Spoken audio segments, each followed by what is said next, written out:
Hey everyone, remember that episode where Annie insisted that the whole family be home for Thanksgiving, and when she found out they all had other plans, she went ape? I thought I was watching a Lifetime movie called Thanksgiving with Psycho Mother, and I felt bad for Stephen Collins, seemingly getting typecast as the husband of these lunatic wives. First the Betty Broderick story, now the episode where Annie Camden holds Thanksgiving hostage. The episode begins with Matt and his wife Sarah showing up unannounced for a visit. Reverend Camden is like, "Hey, didn't know you were coming this weekend, but it's all good." Annie, meanwhile, is like, "What's going on? You're supposed to be here for Thanksgiving, not this weekend. What kind of glitch in the Matrix is this?" Meanwhile, Annie still doesn't know yet about Simon and Mary and baby Charlie, but she's already murdering gourds in her frenzied determination to have the best Thanksgiving ever, and Matt and Sarah's bad news isn't going to ruin that for her. Annie is in complete denial about Matt and Sarah. She thinks she can get them home for the holiday by calling the director of medical education and getting the dean's home number. Seems like a reasonable solution. We also learn in a conversation between Ruthie and her father that Ruthie intends to spend Thanksgiving with Mary, Carlos, and Charlie, a piece of information she hasn't bothered to share with her mother just yet, wondering when she was planning on telling her that. The night before Thanksgiving? And good luck getting Mac and Martin to take up seats at the dinner table on Thursday. They're going camping. Viewers like me, who live all the way out in Maine, probably had to take a moment to wrap their heads around that one. Camping? In late November? Well, at least Annie and Eric Camden can rely on their twins to be there on Thanksgiving. Oh wait, Sam and David are having Thanksgiving at Lucy's. I guess at 5 or 6, they've already learned the Camden way of making holiday plans behind their parents' backs.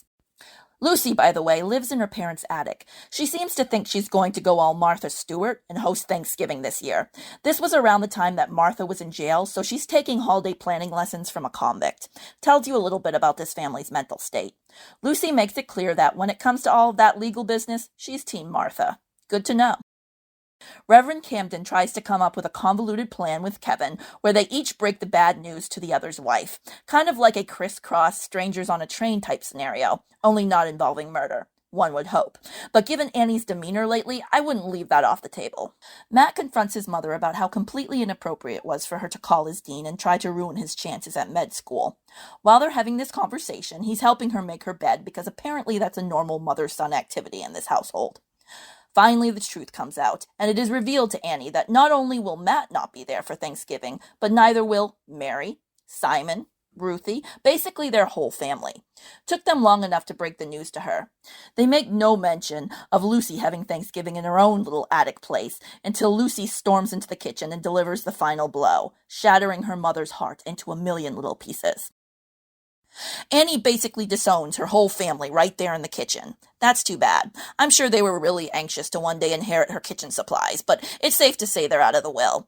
And then, just like that, Annie is in the kitchen with Matt and Sarah a little later, and she's apologizing to them for overreacting. So everything's cool now. Funny how quickly these situations get resolved when you finally get around to telling someone the whole truth instead of resorting to secrecy and lies.